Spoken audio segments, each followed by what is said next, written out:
Oui, merci. Alors, qui a perdu sa jeune sœur Sana Sadiane, pas Sana Sadiane, qui est à l'enseignement technique, mais celle qui était à Cancan, et sa sœur, pour être encore plus précis, c'est sa sœur de lait. Et donc, elle était pour Dr Diané l'une des plus essentielles de la fratrie. Donc, vous pouvez comprendre le choc qu'il ressent en ce moment l'intimité qu'il y a les au deux. fond de sa cellule où il croupit depuis très longtemps pour des raisons dont on ignore encore évidemment. Alors, est-ce que ça peut être l'occasion pour le procureur de la CRIEF d'humaniser cette décision en lui permettant d'aller assister aux obsèques de sa jeune sœur? Les gens l'espèrent et les gens le sollicitent. Il est sollicité à Cancan et c'est bien évidemment le discours sur les lèvres de ses parents. Et donc on attend ce qui va en être et sûrement que dans les prochains jours, l'avocat de Dr Mohamed Diané va introduire cette demande de mise en liberté parce qu'il y a déjà une demande de mise en liberté qui court et qui doit être appréciée par la Cour suprême.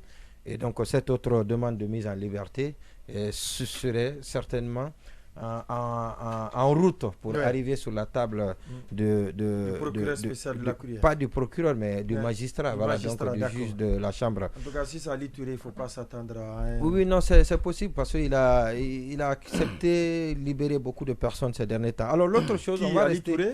Il a accepté de ne pas faire appel. Voilà, donc dans beaucoup de décisions. Et espérons que ça continue ainsi. Maintenant, et l'autre chose, on va pas quitter la maison centrale, on va toujours rester à la maison centrale. Et parce que ce qui se passe à la maison centrale depuis la tentative d'évasion, il n'y a même pas une tentative, plutôt l'évasion de ce présumé narcotrafiquant, Mamadi Kaba, c'est encore plus difficile. Il faudrait que le ministre, le garde des Sceaux qui se bat apparemment pour préserver les conditions les meilleures aux détenus de la maison centrale, y jette un coup d'œil parce que j'ai l'impression qu'on lui cache toutes les vérités. Et aujourd'hui, ceux qui sont dans les cales n'ont plus le droit de sortir des cales depuis qu'il y a eu cette tentative. Et bien avant d'ailleurs, il y a près de 2 mois, on nous informe que ces prisonniers ne peuvent plus sortir. Il y en a qui sont même handicapés pour cela parce qu'ils ne peuvent pas faire le sport, ils ne peuvent pas prendre de l'air dehors. Pour ceux qui ont visité la maison centrale, ils sont restés entassés. Et nous savons que à la maison centrale, les cellules sont surpeuplées. Donc surpeuplées. Et c'est une maison centrale qui a été construite pour 400 prisonniers. Et il y en a aujourd'hui plus de 1700 prisonniers. Vous pouvez imaginer bien évidemment ce qui peut être le contenu de ces cellules. Alors, si on leur interdit de sortir dehors et à partir de 16 heures, on leur ferme les portes de leur cale qui ne sont ouvertes que le lendemain à 10 heures, là, c'est vrai qu'ils sont des détenus, ils sont en conflit avec la loi, mais ils ne méritent pas ce traitement. Et au-delà, il y a un autre qui a attiré mon attention parce que j'ai été là-bas ces derniers temps, je l'ai vu souffrir et je me suis informé sur son cas. Et il est un agent des impôts. Il s'appelle M. Kamara. Les gens l'appellent Kabila parce qu'il est... Il a assez de masse, il porte assez de masse. Et voilà, donc il a l'embonpoint, autrement. Pas l'embonpoint, il est rempli partout. D'accord. Voilà, la chair, d'accord. Voilà, partout. Alors, et lui, on nous dit, c'est ubiesque, c'est extraordinaire quand on vous raconte pourquoi il s'est retrouvé à la maison centrale. Il y a quelqu'un qui lui devait. Et il a réclamé sa dette à celui-ci. Et c'est celui-ci qui est allé le dénoncer à la CRIEF pour dire qu'il a beaucoup de biens, il a beaucoup de choses. Et la CRIEF s'est intéressée, comme il est agent des impôts, oui. Donc la CRIEF s'est intéressée à lui. Et c'est pour ça qu'il s'est retrouvé là-bas et on lui demande une caution de 2 milliards. Il a tout revendu, ça ne fait pas 2 milliards. Donc ça ne fait pas 1 milliard. Alors il est là-bas et il dort avec une machine au niveau du cœur. Il ne peut pas, il dort penché, voilà, sur un côté. Et donc il est entre la vie et la mort. C'est pas un cathéter? Il a été... Ça doit être un cathéter. Cathéter sur le corps. Oui, bon, peut-être c'est ça. Je ne connais pas le terme. Je ne connais pas le terme technique. Merci. Alors, donc, il est là-bas, il attend. Et malheureusement, les gens ont remué terre et ciel. Ça ne marche pas. Le monsieur, il est là-bas. Je dis bien qu'il n'a pas géré Il n'a pas de budget, il n'a pas eu de budget à gérer. Je ne le connais pas. Je me suis juste informé. Peut-être que sûrement vous devez le connaître, ou sinon vous devez l'avoir vu par hasard. Je ne sais pas où, mais voilà. Mais vous ne pouvez pas quand même décrire une situation pathétique.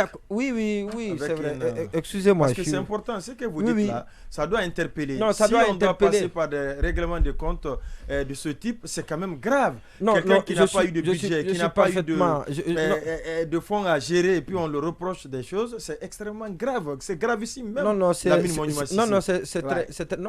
ne ris pas. Non, je suis en train je suis d'accord avec vous. Je ris de malheur. Exactement. Voilà. Il faudrait que la CRIEF essaye de revoir. Oui, il est là, et il y a beaucoup d'autres cas comme ça à la maison centrale. Et sans compter les détenus qui ne sont pas affichés, des détenus. Et ce qui reste clair, c'est qu'aujourd'hui, les conditions sont très difficiles à la maison centrale. On nous dit d'ailleurs qu'il y a une dame qui venait voir son enfant, qui n'avait pas eu l'occasion de voir. Son enfant était décédé, on ne lui a pas dit. Et c'est tout dernier. C'est tardivement qu'elle a été informée que son fils est décédé par un co-détenu, voilà, donc de son fils.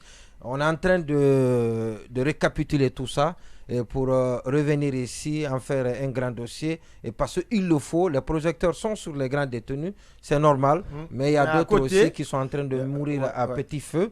Il faut que le ministre, et ça il l'a démontré, en tout cas, il semble être volontariste. Et donc, il faudrait que le ministre continue à veiller à ce que les conditions soient au minimum, voilà, donc, réunies. Oui. D'accord, oui, vous voulez dire quelque chose dessus Ce qu'il est en train de dire, ça corrobore un peu avec des témoignages faits par un ancien détenu. Il disait qu'il a fait, je crois, plus de 10 ans en détention. Mais quand il vous explique certains mécanismes, des conditions carcérales, ce sont des actions qui se passent dans les films indiens ou vietnamiens, où vous êtes en détention, il y a même un chef, il y a un toit, même pour vos nourritures. Il y a des choses, on vous donne certaines explications, vous avez l'impression que ce n'est pas... C'est pas possible en fait. Cette conception africaine du mot détention ou voleur ou coupable de quelque chose, on estime que lorsque votre culpabilité est rétablie dans le vol, on dira votre maman n'a pas eu d'enfant, on ne peut pas compter sur vous, et on vous jette, on pense qu'à partir de là-bas, tout est permis. Et alors qu'on n'est plus à ce stade, les détenus ont aussi des droits qu'il faut respecter. Et c'est important de vérifier un peu le mécanisme même de fonctionnement. Il y en a qui sont là-bas parce qu'ils ont affaire avec une personne qui a suffisamment de moyens, que tant que ce dernier ne donne pas son accord, il ne va pas sortir. Ou tu décides un beau matin, tu dis, bon, tel m'a fait ça, on le prend manu militari, on l'enferme directement. Je crois que c'est vraiment... c'est déplorable. C'est déplorable. Alors, le ministre Awing était notre invité dans ce même studio et dans cette même émission. Il a parlé du recrutement des enseignants, sauf que nous venons de l'apprendre à Habib Marwan Kamara.